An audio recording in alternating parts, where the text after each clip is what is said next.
Welcome to Side Character Quest. I'm your side character guest, Eli, and with you, as always, is... You don't know who I am. You don't know where I am. And you'll never see me coming. Wait, is that the Mandarin? And... who I can see via Google Hangouts? Don't give my location away. Oh no. Eli, you'll never see me coming, but you're not moving. You'll know what direction to look because you just told the world you doxed me. How dare you dox me, Eli? I'm gonna look to the north. Sorry for saying your last name there. There's gonna be a lot of censoring. Oh geez, Ty is going to be so mad at us. Oh. You mean Ty? If I'm getting doxxed, Ty's getting doxxed.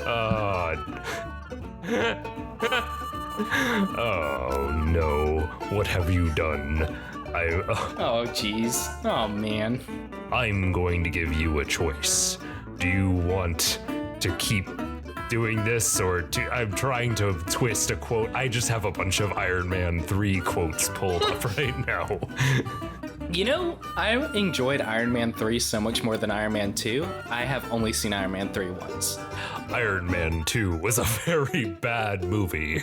It was basically garbage, yes. It was basically garbage. Well, anyway, I'm just an actor. I should get the real host in here. Oh, you sure? Don't shoot me in the face. I panicked, but then I handled it. You don't... Wait, that's the same thing again. Mr. Stark, today is the first day of what's left of your life. Well, the Mandarin just left, and so anyways, and here's our host. Oh, hey everybody. Hey everybody, how you guys doing? Hey, it's Ty. Yeah, man, it's me. It's the guy that you've been waiting for all this time. Oh, you're so excited. I can see you. So excited. Yeah. Did you see the Mandarin walk by? Oh yeah, Ben Kingsley. He's always breaking into my apartment, doing all sorts of crazy stuff.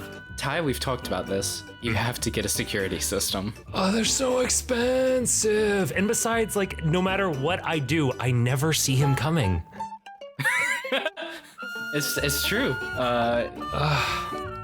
It's hard. It's hard. Oh man. So what are we doing here? What we are doing, you and I, we are doing us. Us? You and me? Yes. We are gonna be playing Dungeons and Dragons. Have you heard of this game? No. No? I don't think so. It doesn't ring a bell. Oh man. Is it anything like Pathfinder?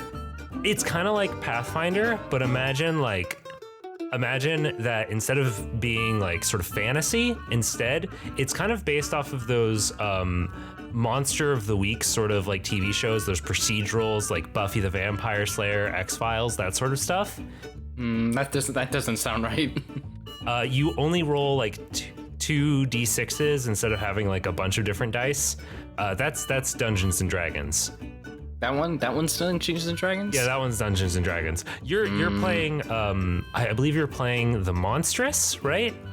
Yes, the Monstrous. Half vampire, half Frankenstein. And not the monster. Not the half that you would expect, too. Exactly. It's vertically divided. Yes, exactly. Okay, Ty, we've already had 2 bits now. We've had too many bits. Gosh. Sorry, listeners, for having to deal with our bits. No! We didn't get a bit last time, no. So this is our bit time. This is our bits. I'm gonna have to, like, cut out all the bit talk. Dealing with our bits, I get it. Yeah, I'm sorry. Okay, do you just want to go into the game? Do you want a recap? Do you want a recap of what was happening? You give me a recap. Tell me what was happening last time. Last time on Side Character Quest. More editing for me. Okay, so I am playing Lore, a dwarven druid who lives in a giant gopher tortoise hole with a bunch of other animals in a forest patch. And last time there were some hunters who were encroaching onto my patch of forest, which I can't allow. So I chased them off as a giant bear. And then after I thought my job was done, I returned to my gopher tortoise burrow to get some much needed rest. It's really late at night. Yeah, it's midnight, I believe. Where I was faced with a figure from my past. Yes. Let's hop in. So it is dark. You are in a forest of tall pine trees. Needles are coating the ground, sort of dampening your footfalls. But as you crest the soft rolling hill between you and your hollow, your burrow, you look down and see a dwarven man with dark skin and hair, and he is standing next to a flickering campfire that he must have recently set. There is a stick resting by his side next to a small metal cage. What do you do? Okay, well, I said my funny line last time, so I guess I'm gonna, I walk up to him. Okay. And I say, in my character voice that I have developed and have practiced. You since also the last recognize this guy, by the way. Yeah, go ahead and break me off a piece of what I recognize about him. Obviously, what's his name and my relation to him. Yeah. Well, so you know that his name is Fish. You've known him since you were a young man living in Mount Rena with the dwarves. When you left Mount Rena and worked with the wall climbers, he had left with you and worked by your side for a long time. Did we part ways in good terms? Like when I left the wall climbers, did he stay with them? I don't. I believe that you guys were not together when you parted ways. You might not remember. Like, you might not have known, because you guys weren't like working side by side at the wall climbers when you decided to leave. Okay. So you don't really know what his status was with them. Okay. Okay. It's been a long time, Lore. So, how did you find me here? I'm gonna admit it was not as easy as I would have liked. And you didn't take that as a hint that maybe I didn't want to be found, that this was sort of my area that I live in, and I got some animals here, and that's about it. That's all I want. I know what it was like working with the wall climbers. I can understand why you would want some peace. And I'm sorry. I'm truly sorry, Lore. If there was any other way, he had stood up when you had walked up to him, or maybe he was already standing, I don't remember. But at any rate, he sits down and he just looks tired. He's about your age, but he just looks exhausted. He looks worn. It's only been a few years since you last saw him, but he just looks he's lacking some energy that you remember him having. Okay, I kind of get closer. Okay. And kind of well, okay, so I kind of needed a rest anyways. And then I sit down, and when I sit down by the fire, I reach in through my long curly red beard to a pouch around my neck, and I pull it out, and I pull out a little pipe, and I pull out a little bit of green stuff, and I reach into the fire with a stick with a light, and I kind of light it up and take a puff. And it's like, okay, so what are you doing here? Lore, he takes the stick by his side and just starts like nudging at the fireplace, which by the way has like everything flammable has been very cautiously moved away from the fire, like it's very safely done. But he just starts poking at the logs and he says, what have you been doing for the last few years, Lore? About this, hanging out, getting pretty chill with the area here.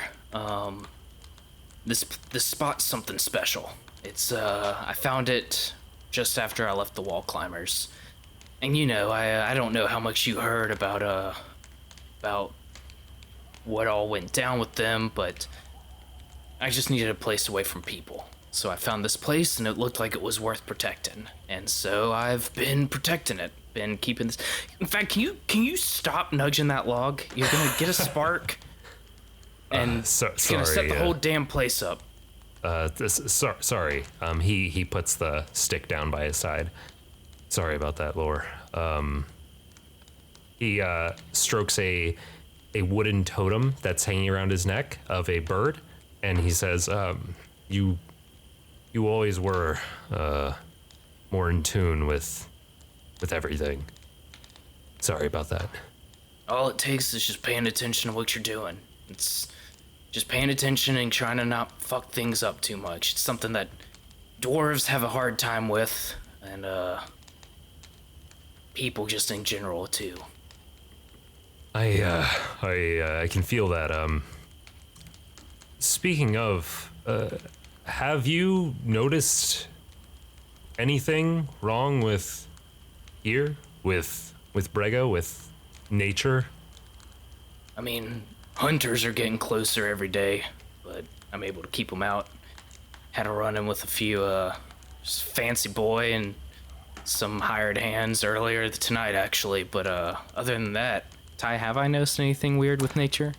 You can give me a nature check. Good work.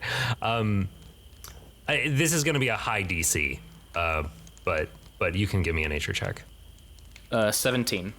You've noticed it's a little bit like it's a not really. It's a little bit cooler than it usually is this time of year. Like it's early fall, but it's felt like it was early fall, like maybe faster than usual. But that's weather is a fluctuating thing. Yeah, then I probably don't mention it. Okay. Laura, Mount Rena. I spit after he says that name, like into the fire. Nice. He flinches at that. Lore, you remember my family. You remember my grandmother. She was the peak. She was in charge of keeping us in touch with Brega. She was in charge of watching the animals, watching the air, watching the winds, the snows, watching the storm above our city. And while we were in the wall climbers, she died, Lore. I don't know if you ever heard. You would have known her from your childhood. Yeah, I say, yeah. Well, she wasn't a spring chicken when we left, so I assumed. She was about the closest to someone who actually gave a damn in that place, and I'm sorry for your loss, but honestly, I understand that, Lore, but when she died, when she is no longer the peak, well, that role passed on to me, and he sort of fiddles with that totem around his neck again. I'm not capable, Lore. I'm not good at this. I can't hear the call. I can't. I just. He lays his head against his hands and just sort of like sighs. Laura looks and he's like, "Oh, I'm not gonna lie to you, Fish. That's rough. So you ran away again to come find me?" I mean, I wouldn't put it as running away, but No. Yes, You're not doing your duties right now. You ran away. You came to find your old buddy Lore. He can do it. He can. Dwarves never listened to me when I was a kid. They're not gonna listen to me now. he punches you in the arm while you're ribbing him. Listen, I understand. Like the dwarves, you're right. They're not going to listen to you. To say that, well, you know how Mount Rena is. It loves the man. How much exposition can I give? It loves taking what nature's given them and melting it down to something shiny that they can sell. That's what the dwarves in Mount Rena love. I wouldn't. He sort of like flinches at that, but also like nods his head. Yeah, I mean, yeah. I stand up and I motion towards the entrance to my burrow and it's like, how about you come inside? Come check out what I have here. That sounds good. I use Druidcraft to put out the fire. Cool.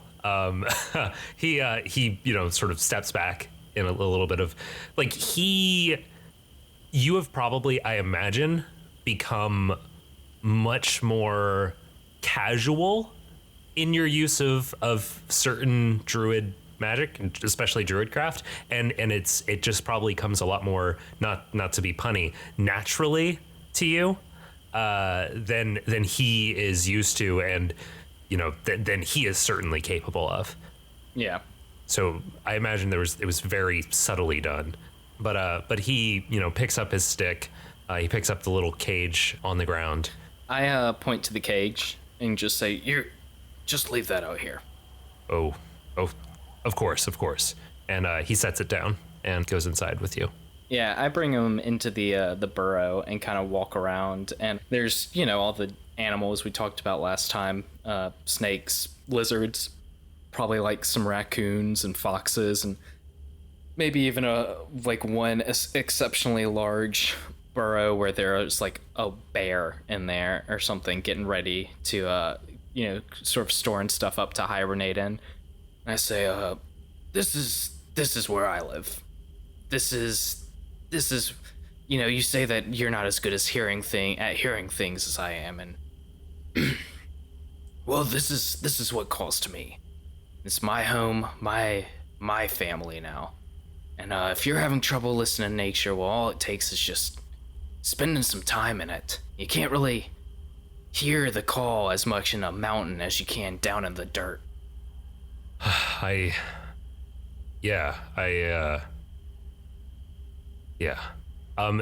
kind of get the vibe from him of like the uncomfortableness of him is like somebody who has always been incredibly wealthy and well off and really wants to be a loving, compassionate, charitable person, but is spending is working in a soup kitchen for people for the first time and just like doesn't know what to do with their hands, is like uncomfortable every time they see like another bear, and things like that. So like he looks a little uncomfortable, but he's trying to not seem like that. I take another hit off my pipe and just, well, fuck Mount Rena anyways. Why don't you just leave? I mean, you don't have to stay there. It's what we did years ago. Just do that again. Someone will take your shoes. There's got to be at least one other fucking dwarf on that mountain that can give a shit. I would love to. I would love to do that. Or I mean, you can see I would love to, but really, the difference between me and you is the difference between anyone else there and me. I'm the best they have, and that's and I wouldn't feel comfortable. I wouldn't feel comfortable leaving them to deal with what's going on there without at least me. Well, sounds like there's some shit going on, and that I mean, that's what happens, you know. You take and you take and you take, and eventually it takes back. He like runs his hand through his black beard, by which I mean, of course, his pirate doll. Oh yes, of course, the pirate doll that all dwarves have with them. Yes, the pirate doll. Hey, this is me pirate doll. it's pretty good. Blackbeard. No. He runs his hand through his beard and he says, "Listen, Lore, I need to just come out and say it. The storm above Rena has been growing in the past few weeks, the past month or two. It's been growing a lot. When I realized what was happening, it didn't take long for me to realize something was wrong, and it didn't take me much longer to realize it was beyond what I could do, and I immediately started to come down. I won't lie I won't say that I haven't heard rumors of crazy animals from the south, from the pine forest, and I admit that I've immediately thought of you when I heard those, and I would have been happy to leave you to your peace, but Lore, the storm, the reaches of the cold, I could see snow as far south as I could see snow as far south as the river. I could see snow in the forests. That doesn't happen, Lore. You know it doesn't happen. This is not the way of Brega. This is not. I know that I don't feel it the way you do, but even I could tell there's something wrong. Can't you feel it? Can't you feel the cool? Well, Fish, first of all, what you're talking about is a hoax from China. God damn it. That's right. I'm just kidding. No.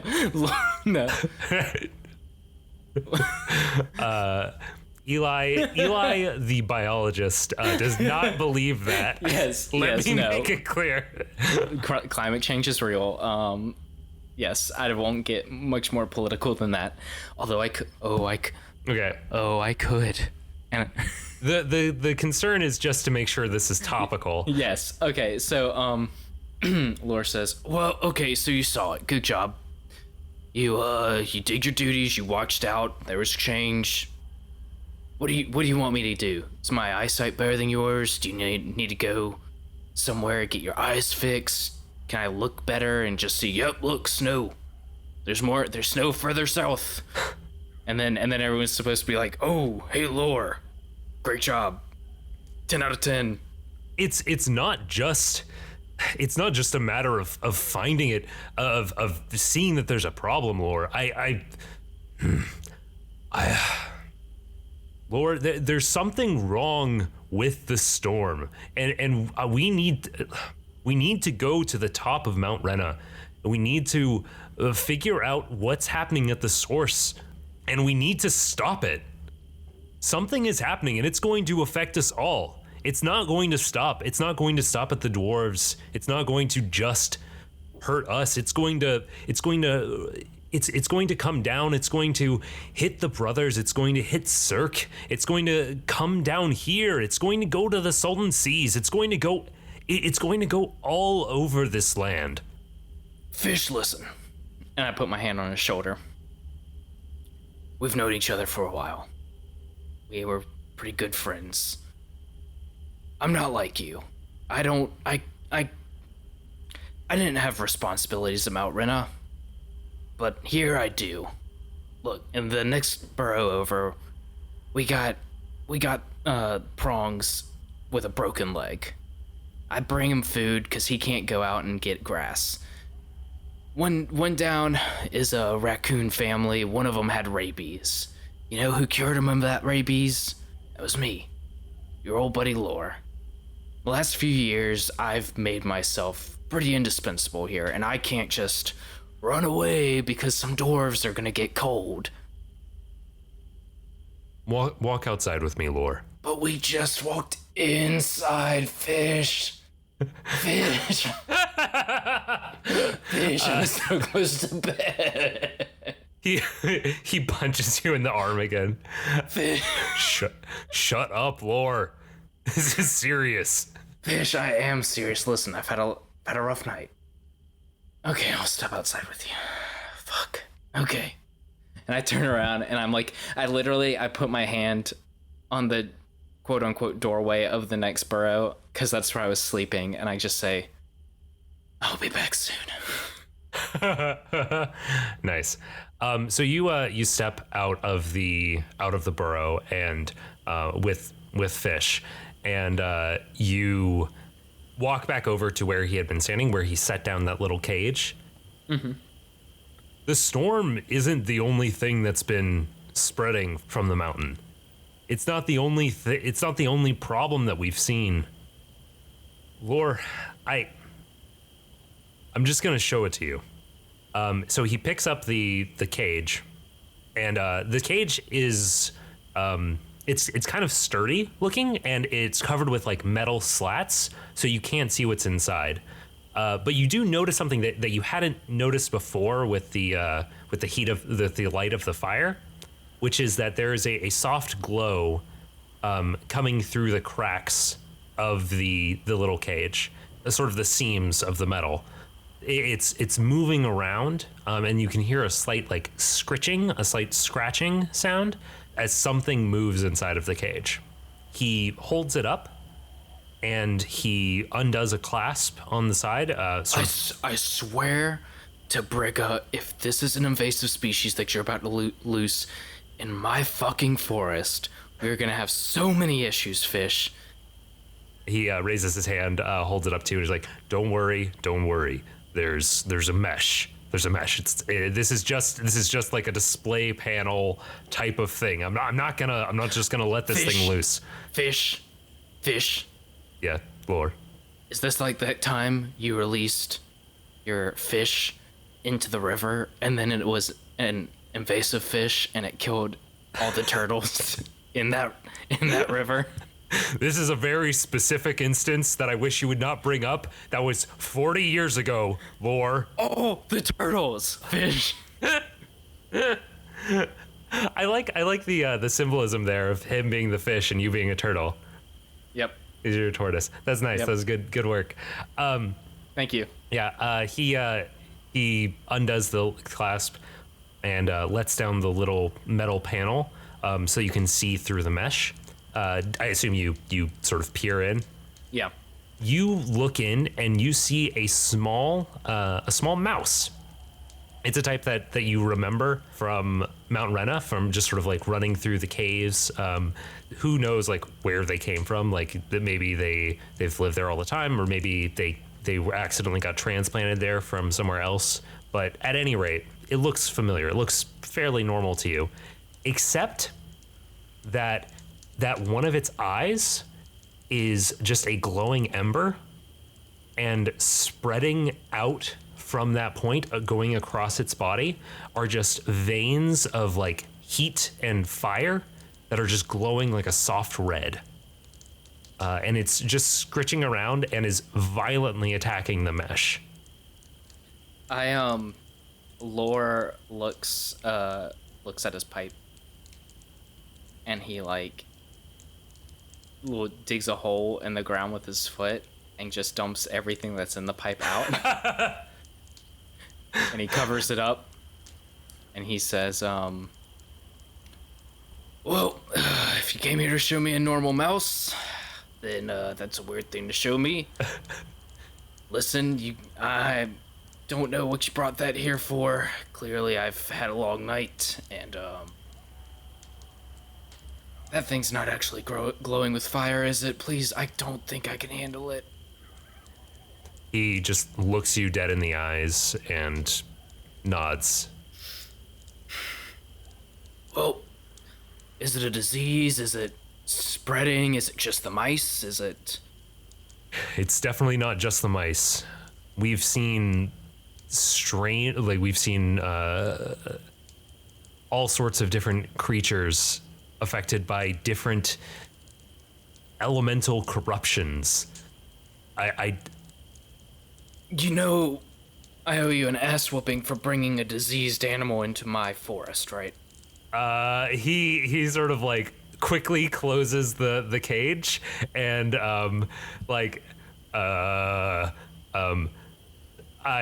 listen, this is more important than you or me right now. Okay, so it's spreading mice. What else? The fucking salamanders in the mountain. You know there aren't salamanders in the mountain. It's fucking cold. How long have you lived down here? It's been a while. Listen, like I said, it's a long night. All right. Listen, what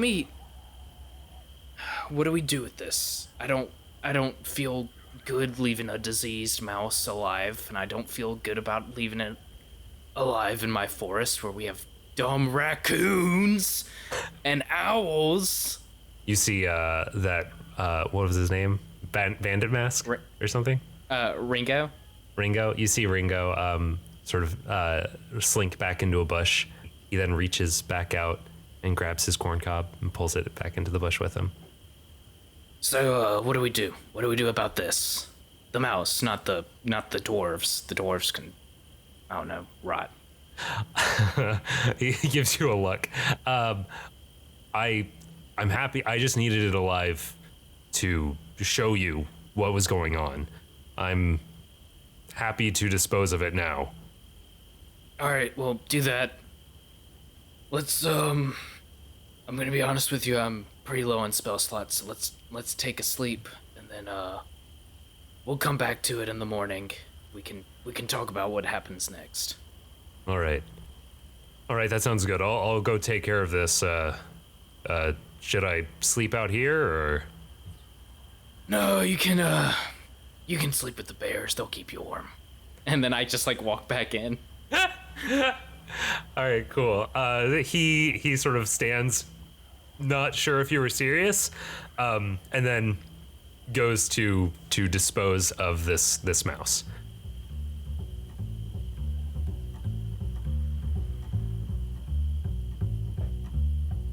All right, while we're waiting for Ty to return from his break, it's time for Eli's advertising adventures. This week's episode of Side Character Quest is brought to you by a really good night's sleep. You ever just like not had a good night's sleep for like a week, maybe even 2 weeks? Maybe you have a lot going on, like a project that you're working on, or like financial problems, you can't sleep, and then just one night you get like 8 solid hours of sleep, and you wake up and you feel awake. Not even like you wake up and you're still kind of groggy from the night before, but you really wake up awake. Yeah, this week's episode of Side Character Quest brought to you by that exact feeling of just, oh, sweet Lumen, did I need that. A good night's sleep. Try it.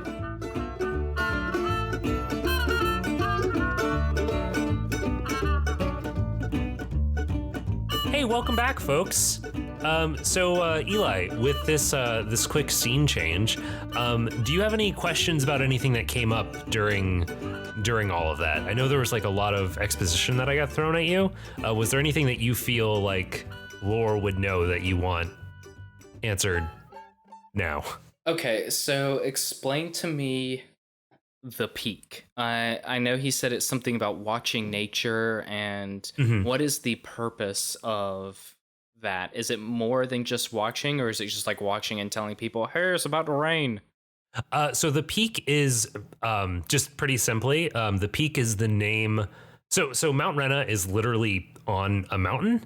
Yes. Yep. Hence the name of the city. So there's a lot of stuff in their culture is based around that. The title that you have as the High Druid of Mount Rena is the peak. Pretty simply, that's what it is. And it's generally passed down through their families, and it's kind of a like mixture of like it's kind of a religious thing, kind of a practical like watching meteorologist kind of thing, and partially a tradition, like a holder of certain traditions. Okay, so does Fish have any siblings or like cousins or someone else that this could be like pawned off on? If he has any siblings or anybody else like that, it's nobody that has been trained in like druid magic at all. So I'm gonna say, I mean, should I make that decision now? I'll go ahead and say he doesn't have any siblings. He might have cousins, but they were not trained to do this. Okay, I was gonna improv and create some siblings for him, but I figured that might throw your stuff into whack. Yeah, out of whack. One of those. Okay, are me and Fish the only druids on Mount Rena? I always imagined that Lore was the only druid, but then like it makes sense to have this family of druids that does something important. So I didn't. Is there someone else? Is Lore really that good? So it's kind of a situation of like, imagine that like Lore is the one science teacher at this place who has been asked to solve climate change. That's rough. Like that is the situation he's in, where like there's some people that know some things about druidic magic, just like vaguely. And there's probably some people who are like, there's the people that know about druid who could potentially help will not, for whatever reason. Because they're pieces of shit. Yeah. Yeah. I don't know what just happened. I think Lore's angst against dwarves has now infected me, Eli. That's fair. I mean, I get you. Okay, final question. Is Fish really that bad, or is he someone that Lore thinks he could train to be good enough? Is he that bad, or is it a crisis of confidence? It's probably a mix of both. Okay. He's not actually bad. So let's say that like if the average person in Mount Rena is not like is level 0. Okay. In D&D terms, he is like level 2. Oh, I'm only level 5. He'll be fine. He'll be fine. But like he had sort of run away from. He had never really tried with his druid stuff. No, I got that. When he moved, when he went off to work with the wall climbers, like he had completely run away from doing anything druid like. Okay, one last question, I'm sorry. Is Brega an nature deity or an dwarven earth deity? Brega is sort of the Mount Rena term for like Mother Nature. Okay, cool. It's just a vague general like Earth. Okay. Or something like that. Mother Nature, Earth, that sort of thing. I was trying to determine if Lore would use that name, but I don't think he would. Because I think his idea of like anything that the dwarves use to refer to nature would be hypocrisy. Yeah, it's definitely like something that you wouldn't hear outside of Mount Rena. Okay, cool. It's not really tied into it's tied into their culture, but it's not tied into like you aren't referring to a specific deity or something. Okay. Yeah, I was thinking about like I have that totem from Chichiri. I keep giving it a Japanese pronunciation. That's fine. I don't think he would actually be a follower of that one. I think of that as more of a memento from his teacher. Yeah, that's fair. And I don't think that he'd be a real, like, I think he would be more like he worships vague nature spirits, if anything. Yeah, that's fair. Okay. Anyways, I think I have all the information I need. So I assume I have just crawled back into my hole, where the one that I sleep in is the one where, like, the gopher tortoises, specifically the one that I've named Barkback, sleeps in and kind of chills in, and have just gone to sleep. Okay, nice. Through the night, well, roll me a quick wisdom check. A wisdom saving throw or a wisdom check? I'll say wisdom saving throw, sure. Nice. You had advantage on those or something? I have proficiency. I have +7 to wisdom saving throws, so I got a 20. You got a 20? Okay. Yeah, you have some general dreams, but nothing upsetting, nothing weird. Nothing boring? Nothing boring, no. Because the last, okay. Because the last thing, yeah. Okay, that's pretty good. I laughed really hard at that. But you had to edit it out. I had to edit. Sorry, listeners. I had to edit out that laughter. It lasted too long. It was a solid hour. It was pretty boorish laughter. I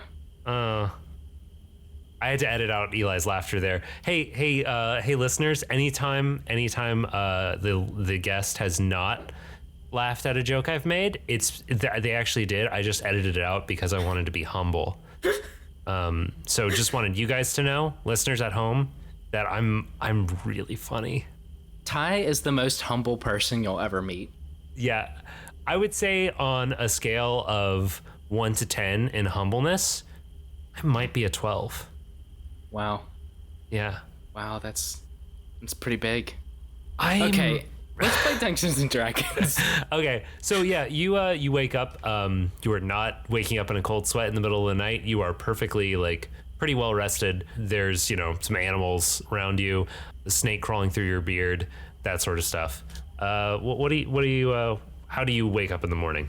Okay, so the first thing Lore does when he wakes up in the morning is he sits really still and kind of tries to feel around and see if there's anything small that him moving might crush, and moves them out of the way. So, like, if there's a snake or a lizard or, like, a little baby gopher tortoise or something, I just pick them up gently and move them slightly. Okay. And then, because I probably wake up right around dawn, and just kind of... Gosh, you have not gotten a lot of sleep, huh? No, it's not much, but he probably gets up and just kind of, like, meditates for a bit, and I probably start to do that and remember that there's just another dude in my house, and I guess I just get up and walk to where the bears are to see if Fish is there. So the bears have gone out for the day. But Fish is not in that area. You don't see him. I shrug to myself and go to where the foxes normally chill. Okay. You don't see him there either. Okay. If you're just gonna check through the whole house, then I'll just tell you he's outside. Yeah, I was about to say, then I'd probably just go outside. Yeah. You go outside. You see a bedroll laid out on the ground, and let me just roll something real quick. What sort of stuff do you eat around here that's, like, growing in the wild? Growing in the wild? Like what could you reasonably, like, gather up? Oh, mushrooms. Mushrooms. Yeah, he probably found, like, there's probably some mushrooms or something. Okay. So as you're coming outside, I was gonna say something because I have a vegetable garden, but I don't know if anything's in season. Are there any like seasonings sort of things, like herbs or anything that he might find? Oh, hey Ty, Yeah. I got some herbs. Shut your fucking face. You open that. But I did. yeah. Like, there's probably, hey, Ty, I got nothing but time on my hands. That's true. That's time, THYME. Okay. So you come back. Hey, Lore. And you turn and see Fish heading your way. He's got a small bag at his side that is just like full up with mushrooms that he's gathered. I run frantically over to him and I smack it away from him and I say, "Those are poisonous mushrooms." So he rolled really poorly, so we'll just say that's accurate. I was actually kidding. Or not really poorly. He rolled like a 10.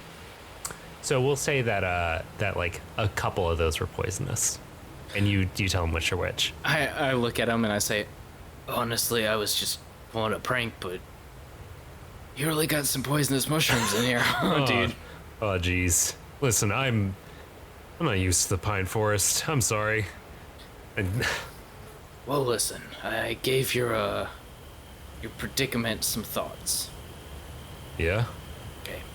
And I grab like a handful of the mushrooms that he had collected and just chomp on them.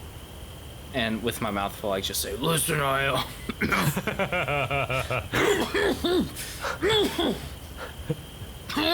one second." You take your time. Take your time, Lore. Jeez, he claps you on the back a couple times. Okay, Jesus, sorry. dude. Mushrooms went down the wrong mouth. Listen, it's been a while since I had to talk to Down people. the wrong mouth. Yeah, I understand that. The dwarves have so many heads. My other head bites him.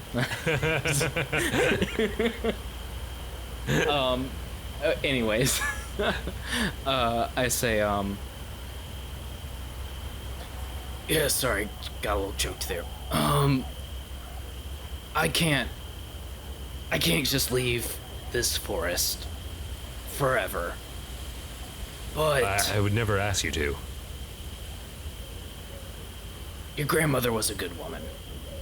She made some poor choices. She stuck around Mount Rena for too long, but she's from a different generation. She, they didn't know about, climate change and all that stuff.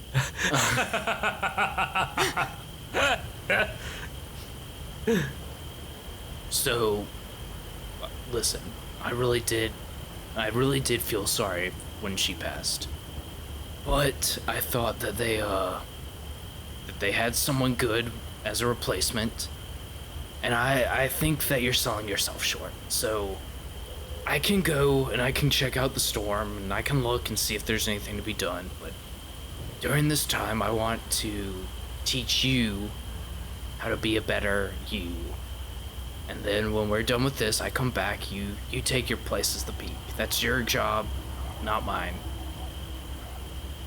I come here, I come back to the forest, I keep things safe here. That works for me. He grasps your shoulder, and then if assuming you let him, he goes in for a hug. Whoa. Come on, man. That's At that point, he like sort of gets a whiff of you, and he's like, "Oh, geez, yeah, let's not." Oh, when was the last time you showered? I haven't. There's a creek down the way, and he wipes his hand on his pants, the one that he had rested on. Well, you know what? Maybe you can go and do this yourself. Go fuck yourself. No. Okay, so, when do we need to leave by? Next week? Sooner the better is good for me. How is there anything that you need to do to prepare? I'm sorry, is there anything else you need to do to prepare? I need to hit that low. Hello? Yeah, I don't think this is the same voice I had last recording, but here we are. That's okay. We do our best. Well, it's been a while since they haven't had me here, so I need to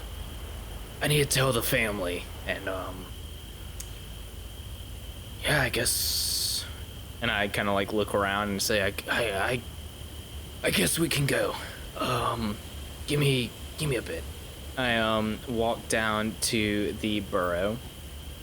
When I do this, I guess I like whistle. I can't whistle. Eli cannot whistle in real life. I can't do it either very well. I give a very particular whistle that is specifically designed to signal what I call the heads of the families. Nice. To return or like meet at the burrow. I imagine after being here for several years and defending and working with the animals that there are certain patriarchs and matriarchs of the different animal groups that I could meet with to discuss quote unquote actual discuss because I can talk to animals. Yeah, you gotta talk to animals. Yeah, so I wait for them to meet at the mouth of the cave, which I imagine takes a while because one of the heads that we're waiting for is a gopher tortoise. Yeah, so you get a gopher tortoise comes up, a doe comes up, you also have barn owl, that raccoon from earlier. What other sorts of animals show up? Maybe like a bear. A bear. Okay, so I cast Speak with Animals. Mm-hmm. And I say, all right, so it's been a while since I came here first, and I haven't left since, and we've all worked together to keep this forest safe and to keep it right. I have to leave for a bit. And, just want to sit down, make sure everyone's taking care of each other. And I roll me a quick perception check. Wait, what were you about to look at? Oh, I narrow my eyes at the bear. Okay.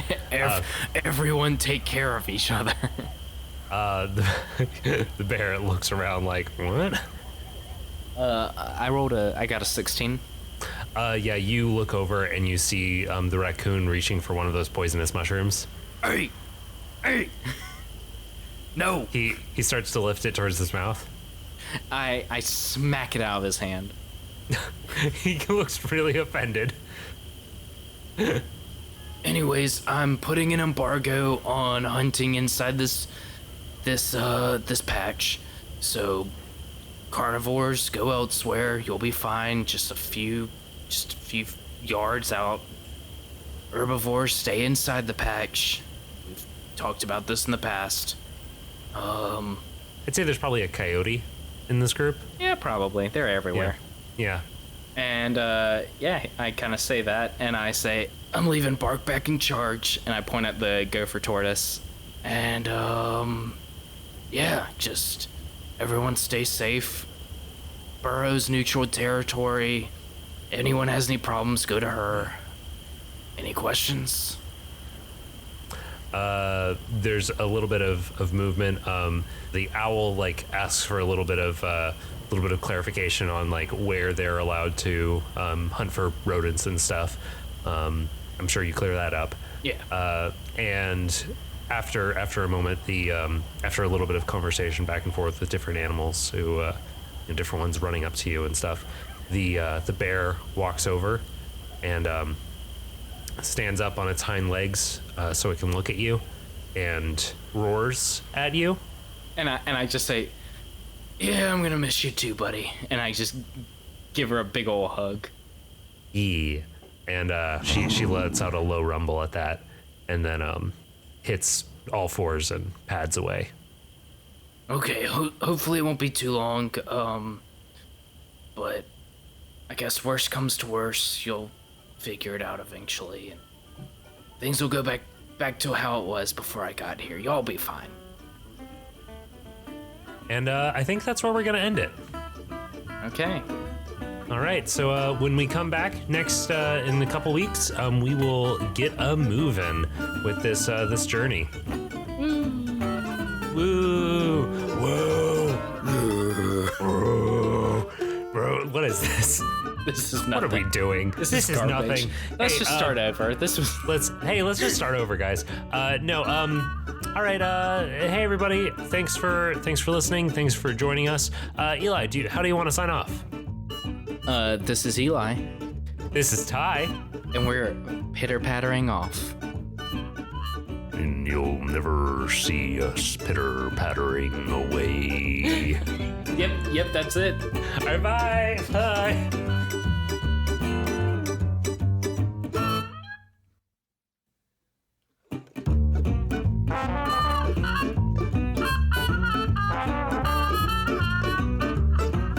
Thanks to the Joy Drops for the use of Not Drunk as our intro and outro music. Find them at thejoydrops.com. You can find us at sidecharacterquest.com, at SCQ Podcast on Twitter, or by email at sidecharacterquest@gmail.com.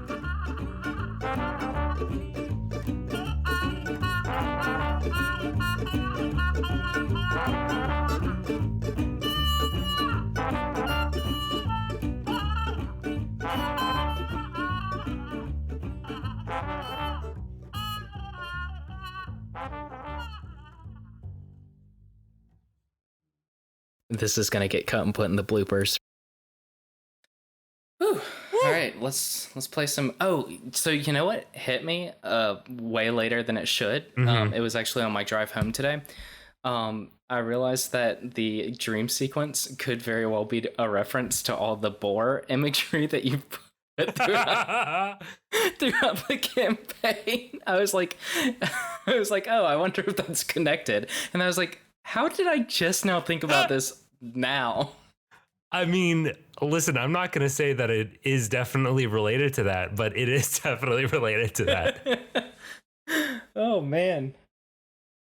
There was a lot of lore in that episode, which we did not touch on. Hey, Ty? Yeah. There's going to be a lot of lore in this episode. Oh! You got to save that for the podcast. Well, you can put it in the bloopers for recording. That's true. We are recording. That is going to be in the bloopers. Just real quick, I just want to point out that, like, with my new headphones, my voice sounds sumptuous. It is it is really distracting to me. I just break us off some of that sumptuous Thai voice. Hello, listeners. Wait, no, that didn't sound confident enough. Hello, listeners. How are you? This sounds like that guy. That sounds like a bear, like a father bear. Or something. This sounds like that guy from the Avengers or Iron Man trailer that everyone tells me doesn't exist.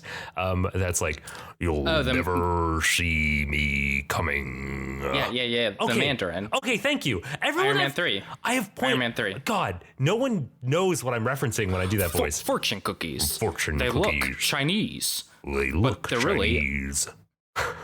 But they're really American. That's why they're, what is it?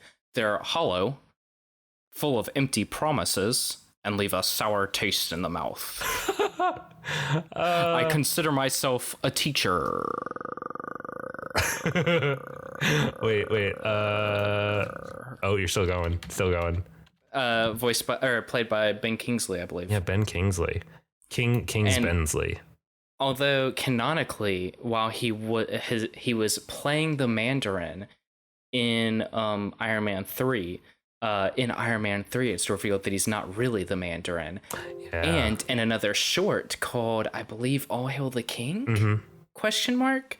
It is revealed that the Mandarin does exist in the MCU, and he is unhappy. The Mandarin's one of Tony Stark's biggest enemies. True story about fortune cookies. They look Chinese, they sound Chinese, but they're actually an American invention, which is why they're hollow, full of lies, and leave a bad taste in the mouth. They're actually Japanese. Oh, all I know is that is a great fucking line. Like, I love that line so much. So good. Very good. Let's play some Dungeons and Dragons, Ty. All right, are you ready? Let's hop in to Monster of the Week. Nope, try it again. Dungeons and Dragons. There we go. 4.3 edition. Okay, nope. Try one more time. Okay, we're going. All right. He lays his hand against his heads. His 3 heads. That's right. Dwarves have 5 heads. So, fun fact: when Ty says let's have a quick break, I normally go and I use the restroom and I pour myself another drink. I don't know what Ty does for all this time, but it takes him easily 2 to 3 times longer than it takes me to get back at it. And maybe he does this on purpose so that I or whoever his guest is will record some fun stuff. But it's an obscenely long amount of time. It's really unprofessional. Just kidding. Ty's a great guy. Me and Ty go way back to our first year of undergrad. We had the same scholarship together, and then we lived together for a year. Let me tell you something. Ty eats a lot of very pungent foods, like just loudest smelling food you can imagine. He eats it. It's pretty buck wild.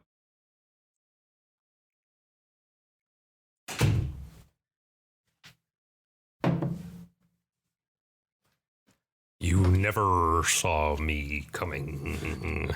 You're right. I wasn't looking at the screen. Yeah, I got you. I heard you coming though. You're actually you're not. I'm not gonna call you a loud walker because I am a loud walker. Mm-hmm. I'm I don't know how to make this joke happen. Luke Loudwalker? That's nothing. That's nothing. I had the opposite problem of thinking that my feet stopped growing when I was in 8th grade, but then they continued to grow. Oh, dude. Yeah, I was wearing size 11 shoes, 11 and a half, and I actually should be wearing size 13. Damn. It was not a good scene. And I was like, Eli, why? How do people run? It hurts so bad. Hey, Ty. Full stop. You don't have to keep going any further. That's just. It's just. How do people run? How do people run? I mean, yeah, that is very true. I feel like I've known so many people recently that are like runners and have been for a long time that I have started to run more in the last like 2 years or so. And it was a thing where like, if I didn't know that I knew people who ran, who were normal human beings, I would have been convinced that it was just impossible. Because when you haven't done it before, it's like, oh yeah, it's rough. It's like after like 10 seconds, you're like, oh, nothing's chasing me. I can stop now. I can stop running. And the position of like high druid, the person that's in charge of like keeping a shut your fucking face. The position of high druid is okay. Let me get a clear. Just gonna get clear. The position of high Ty, druid. Don't laugh in this one. God damn it, Eli.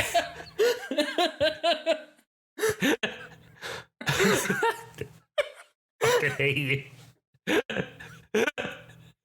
I had to cut a part of I had to cut like a pretty large section of what's it called of the conversation with the episode with Mallory, because I said like, oh fuck, but without my facial expressions it sounded like I was genuinely mad at her. And I was like oh no. I'm going to edit this to make it sound like you just had some stuff off the top of your head, so people like are like, okay. Oh yeah, this biologist knows his shit. Can you edit the part where I Google something out? Because I'm not a terrestrial biologist. That's fair. I was going to say acorns, but those aren't in pine forests. Yeah, the only things that I already know are things in swamps or things in like other sorts of not pine forests, basically. There's no pawpaw around here, I assume. I don't know what a pawpaw is. Well, it's a fruit. I don't have the most deep voice in the world. But by God, I can make it a little raspy. Yeah. This will all be cut, right? Yeah, of course. Of course. No one needs to know that we are not getting our character voices perfectly correct every time. And then Roger cries and goes, "Hail and well met."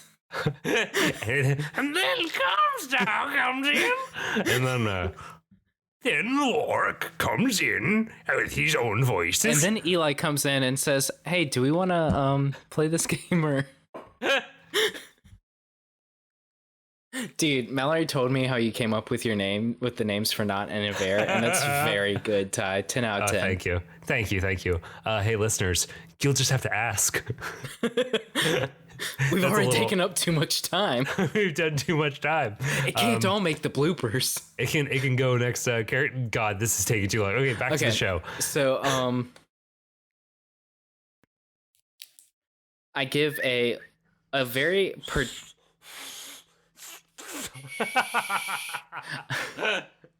I give a very like particular whistle. Wait, no, I've got something. I've got something for this.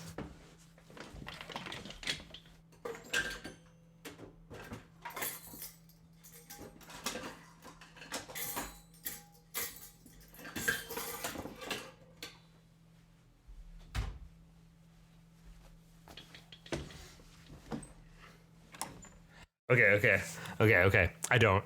Okay, so did I tell you a while back I was in Pennsylvania and I just like saw a bear like really close to me? I saw a bear on the middle of on the side of the highway in Florida once.